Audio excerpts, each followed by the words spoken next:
Hello everyone, Lucky Arduino here. Today I will be showing you guys my light show project. But first, let's go over some background. So if you guys want to follow along at home, you guys can do so.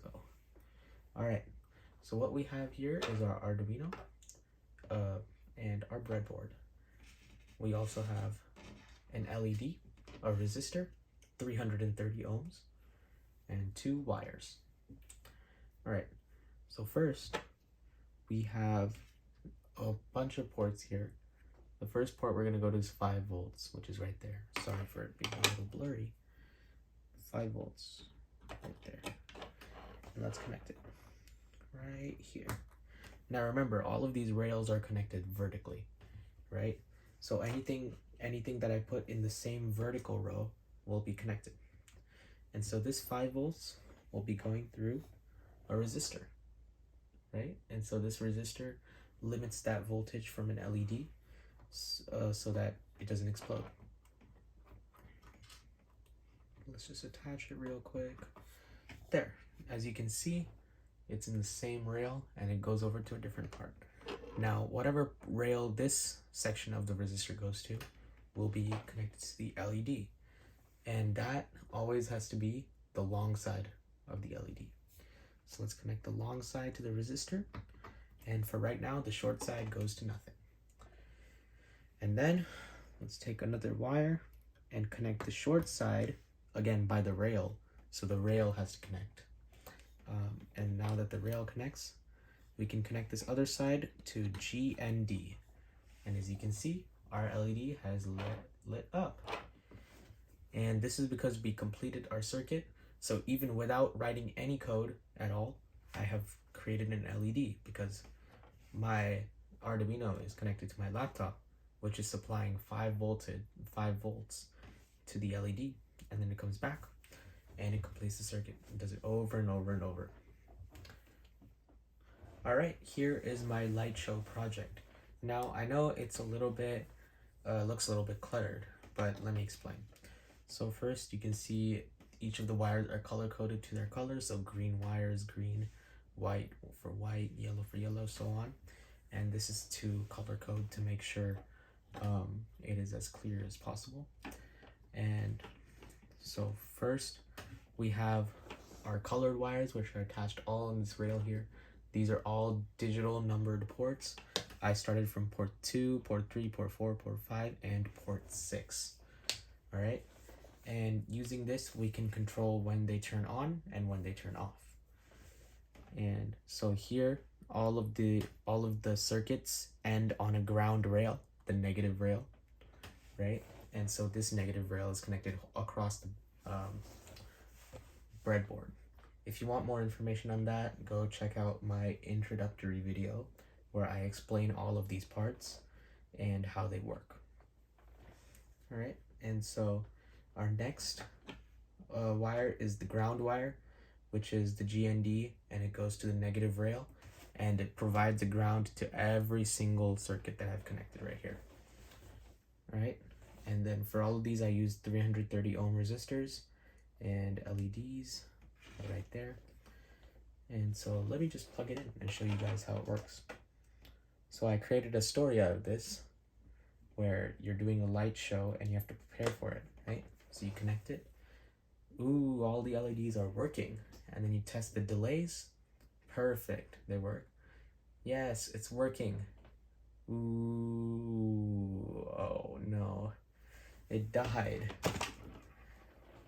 So this was just, it didn't actually die. It was just, I just lit them up so that they were delayed. And then I set different delays for specific lights so that they appeared dead. All right, now let's take a look at the coding here. So first, what I did is I set integers to represent the ports. And so I set it for each color: green, white, yellow, blue, and red. And I set them to their respective ports.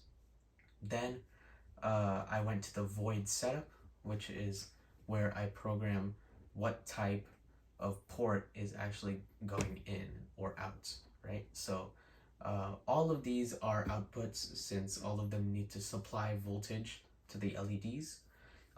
If we wanted to have an input, we would need to use digital ports that have a squiggly line next to them, like ports 3, 5, 6, 9, 10, and 11.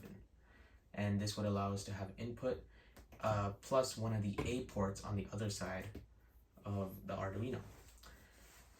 And so those are for more complicated projects where we need to actually read the values that we get from different things and determine what we need to do with those values. But right now we don't need to do anything with those values, so we just need an output. We need it to turn on, right? And so here our next section is the void loop.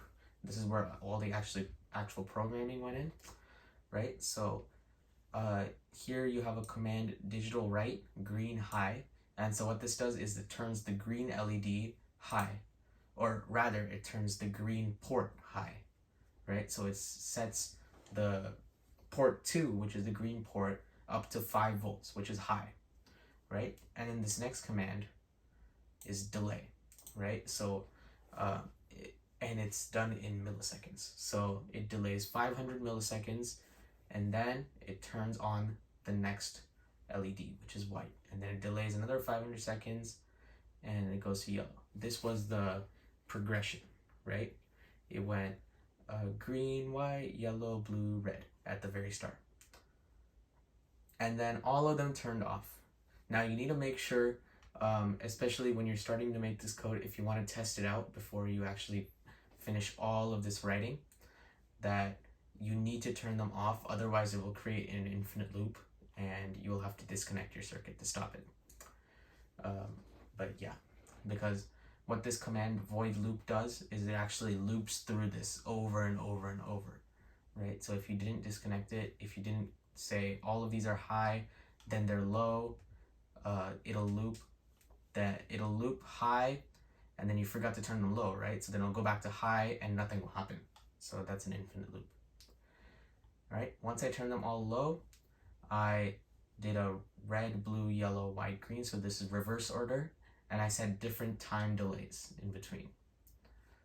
All right, and then this next part is a simple for loop where I set a certain integer I to 0, and then I said I is less than 5, and I said I plus plus. Now what I plus plus means is every time this loop runs, I will increment 1 up. So it'll go 0, and then it'll run all this code, then it'll go 1, it'll run all this code, 2, run all this code, 3, run all this code, and 4, run all this code.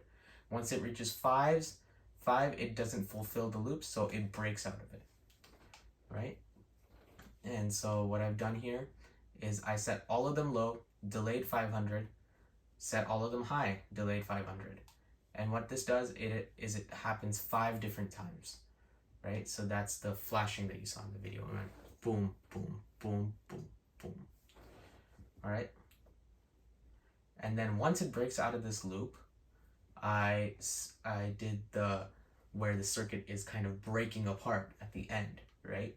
And this is where I selected random LEDs, and I selected random delays for them so that they would all turn off at different times. And this gave it the effect of breaking down. And then I set a delay of 3000, which is 3 seconds, so that it had time before it looped back up to the top. All right, thank you everyone for watching this video. If you would like more information about all the parts that we will use in the coming projects, go to our first video where we show off our super starter kit and look at all the parts that we will be using. Also, if you want to go to our website, which I will put up right here, you can go there and check out all the other projects as well as all the other code programs that you would like to see. And you can also get some additional information about how I am running this YouTube channel and this website. Again, thank you so much for watching. Don't forget to like and subscribe, and I'll see you in the next video. Bye bye.